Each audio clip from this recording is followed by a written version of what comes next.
Hello and welcome to the GamingFusion CodeIgniter Tutorials. In these tutorials, I'm going to show you the basics of using CodeIgniter and developing your very first application. In the next video, we're going to be working on creating a blog. It may not happen within 20 minutes like the one on CodeIgniter.com does, because I'm going to go in more in depth and add a few extra features to the blog so that it's more ready to be published as your main website. Okay, so to start out with, if you haven't done this already, we're going to go to CodeIgniter.com and we're going to download CodeIgniter. Downloading CodeIgniter from CodeIgniter.com is free. You just go here, click the download link, download it, extract it, and there you go.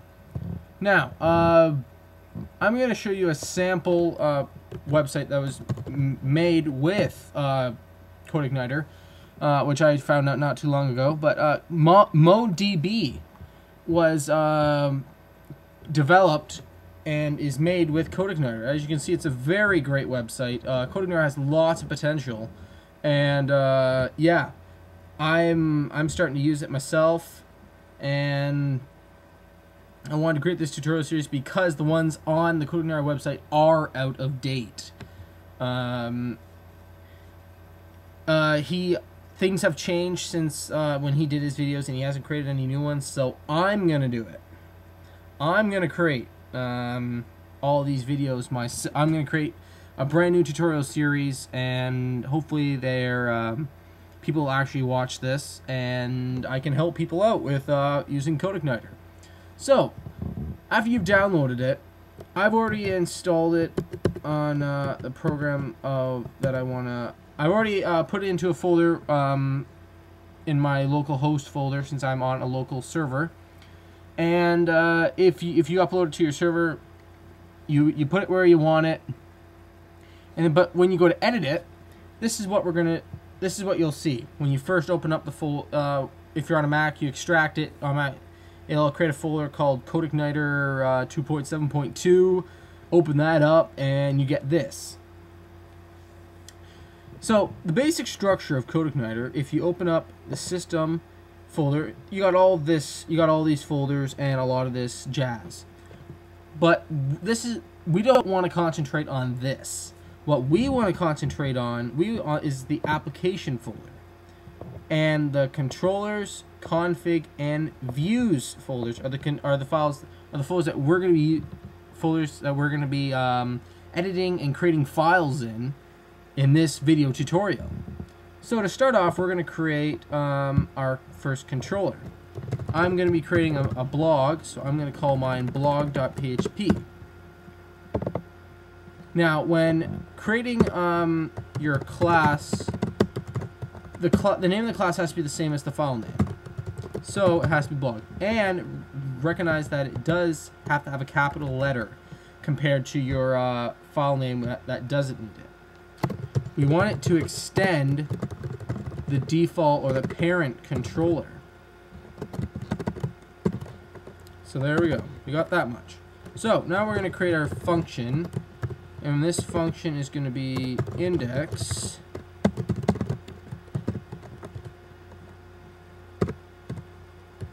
And we're just going to do a simple PHP echo statement.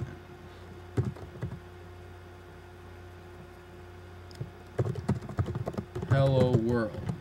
Okay. So now if we go back to our web browser and I go to my local server, as you can see, it is loading our hello world, or my modified hello world statement. Okay, there we go. Okay, there we go. So now it's loading that. It works. We got that far.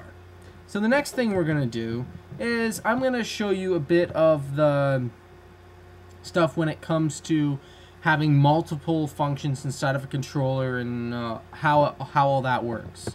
So when we create another function inside of a controller or a class, I'm just going to call it other and put an echo statement of other function in blog class.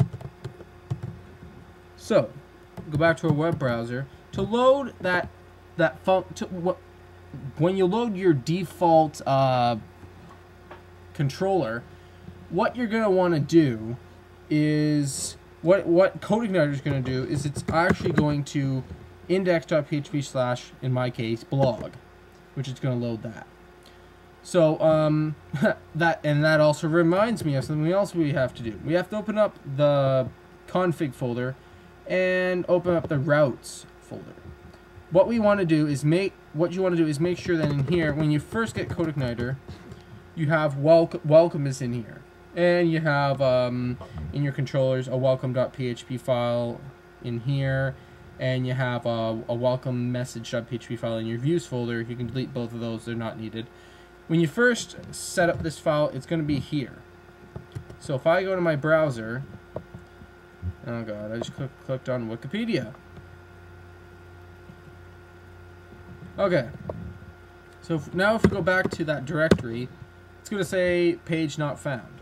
The reason why it says that is because it's looking for the welcome controller. So if we put blog, then it works. That's one thing you're going to want to do. And while you're here, you might as well do this too. Change your base URL to the URL that you go to view your application.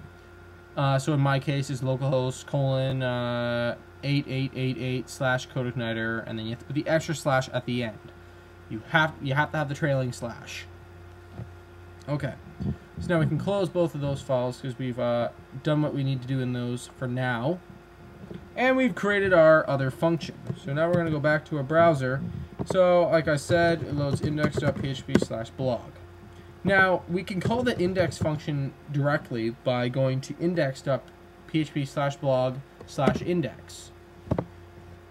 But if we want to load that other one, we go /other, right? It's just that CodeIgniter will automatically load. I'm not sure if you saw that. I'm just going to go other. As you can see, it says other function in blog class.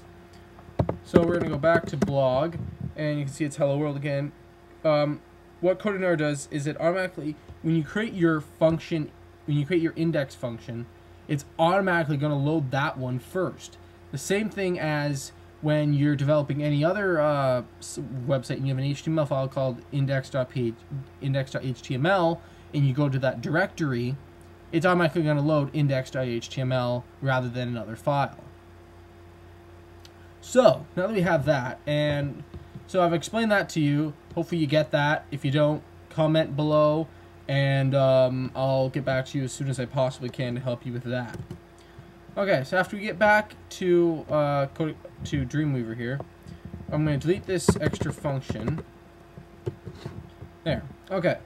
So now what we're going to do is it's not good coding practice with CodeIgniter for to have your stuff display right from your function.